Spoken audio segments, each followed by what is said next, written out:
To use the 32-bit SQL interface for Keyfile, you need to set up a data source and a set of database tables. This is very straightforward. Go to your administrative tools, select ODBC data sources, system DNS, and create a new one. There's automatically an option in there for Keyfile, which you select and press finish.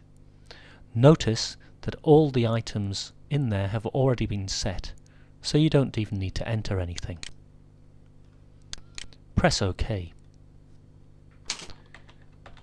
Now go to Access and create a new database.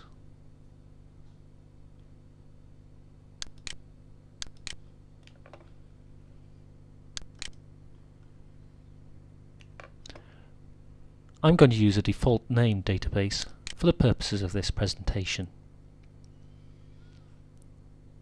I now need to access the external data. From the File menu, select Get External Data. You have two choices, either to import all the data into fixed tables or to link to external tables so that you see the latest set of data. I'm going to link to external tables. In my link, I get the option to choose what sort of link I'm going to use. Well, here I'm going to choose ODBC databases, and from the Select Data Source screen I select the Machine Data Source tab. If I go down this tab, notice I have the one that was set up earlier. I simply select that and press OK. Now here's the interesting part. Because this is like accessing a Keyfile desktop, it wants me to log on as a certain user. The SQL data that I will be able to see reflects the information in the Keyfile desktop of the user I log on as.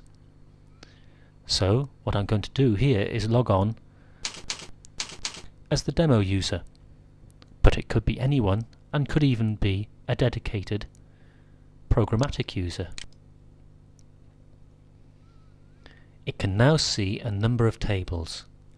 I'm going to select all of the tables and create links for all of these.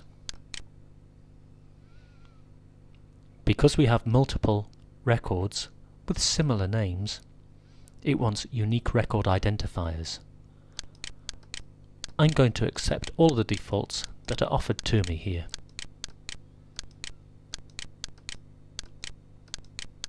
As you can see, there are a number of tables, and you'll see how they reflect the Keyfile desktop for the demo user.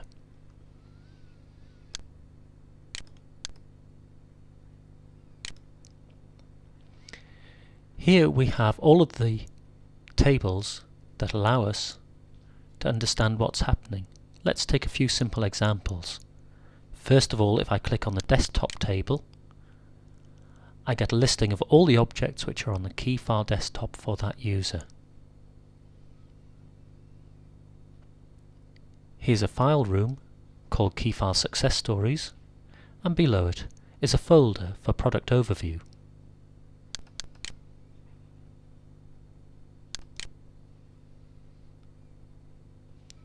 Here is the file room for Keyfile Success Stories, and I can see the contents of the file room presented as an access table. All of the programmatic features of access are available to me, and in fact I'm able to add some very simple code which links to the Keyfile object ID, which will allow me to open up a Keyfile object directly from within Access.